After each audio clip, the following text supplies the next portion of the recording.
এই যে এটা দেখো, এটা কি আসলে কি দেখা যাচ্ছে? এই যে সাদা সাদা মুড়ির মতো ভাত, মাত্র ফ্রিজ থেকে বের করে ওভেনে গরম করা, গতকালকে ভাত ফ্রিজে রাখা, কখনোই একদিন এরকম হয়ে যায় না। গতকাল রাতে রান্না করে আজকে এই অবস্থা। ফ্রিজে রেখে গরম করার পরে যে মুড়ির মতো স্পঞ্জ করে, চাপ দিলে স্পঞ্জ করে ভিতর থেকে পানি বের হয় না? ভিতর থেকে। হ্যাঁ, ভিতর থেকে পানি বের হচ্ছে। এগুলো অ্যাকচুয়াল চাল না আসলে, প্লাস্টিকের চাল, এগুলো বোঝাই যাচ্ছে। এই যে এখানে জায়গায় জায়গায় যে সাদা সাদা সাদা সাদা যে দেখা যাচ্ছে মুড়ির মতো দেখতে, হ্যাঁ। এগুলো এই যে এগুলো এই যে এগুলো কি আসলে? চাল না। এগুলো চাল না তো, এগুলো তো চাল না।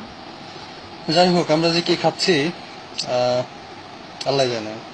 সেটাই, এগুলো একটু বুঝে শুনে আসলে আমাদের খাওয়া উচিত, দেখা উচিত যে এইভাবে এভাবে মিক্সড করে আসলে কি দিচ্ছে আমাদেরকে।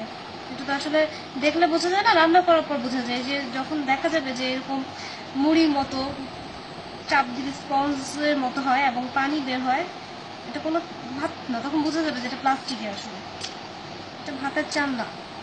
হ্যাঁ, এটা চাল না প্লাস্টিকের। তো।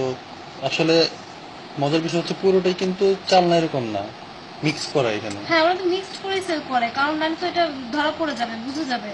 এই জন্য চালের সাথে মিক্সড করে তারপরে সেল করতেছে। আমাদের সবার আসলে কিভাবে সচেতন হওয়া উচিত এটা আসলে বুঝে পাচ্ছি না। মানে এইরকম খাওয়া দাওয়া আসলে কি খাবো, উপায় সেটাই নাই। সেটাই। যাই হোক, দর্শক কি যারা অবস্থা! ভিডিওটি দেখছেন, আশা করি আপনারা সচেতন হবে এবং আমরা নিজেরাও সচেতন সচেতন হওয়ার চেষ্টা করব। দেখা যাক কি হয়।